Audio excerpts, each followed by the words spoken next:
Hello, everybody. Today we're diving into the world of stories, plays, and poems. We're talking about a famous man named William Shakespeare. Ever heard of him? Let's learn more about this amazing writer. Are you ready? Let's go. A long time ago, in a town called Stratford-upon-Avon in England, William Shakespeare was born. This was over 400 years ago.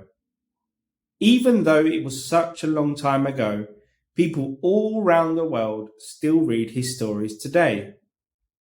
Shakespeare wrote plays. A play is a story that actors perform on a stage.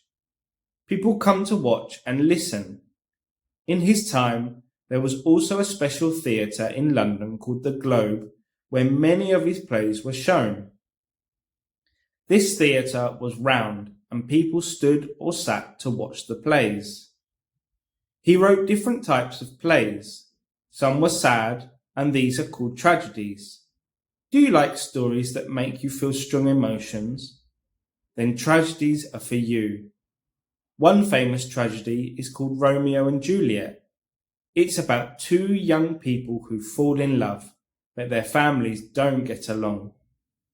Shakespeare also wrote happy plays called comedies. In these plays, people laugh and have fun.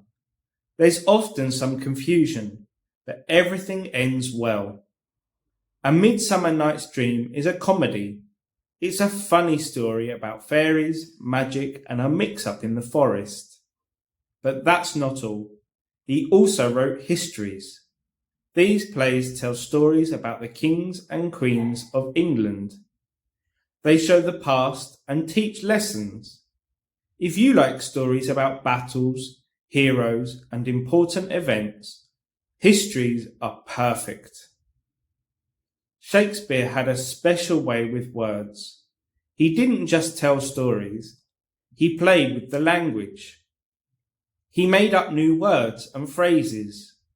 Even today, we use some of the words and sayings that he created.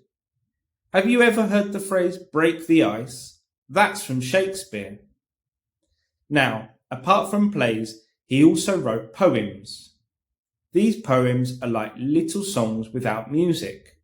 They have rhythm and often talk about love, nature, or life. One kind of poem he wrote is called a sonnet. Sonnets are short, only 14 lines, but they are full of feelings. So why do people still read and watch Shakespeare's work? Well, his stories talk about things we all feel.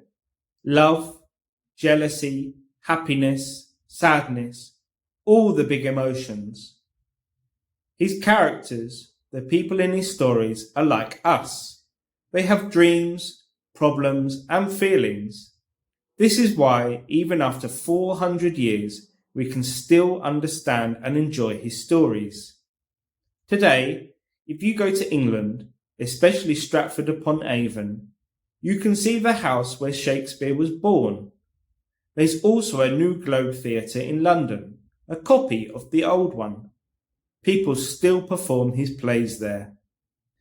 William Shakespeare is like a star in the world of stories. He showed us new ways to play with words and taught us about feelings, life, and the human heart. Even if times change, good stories stay with us. So, next time you hear a beautiful phrase or a touching story, think about Shakespeare. He might have inspired it. Do you want to practice your English with me? Join my free English learning group on Telegram today. You can also listen to my daily podcast on Telegram for just $1 per month. And if you visit my website, you can book private English lessons with me and download my audiobook. All the links are in the description. Thank you for watching.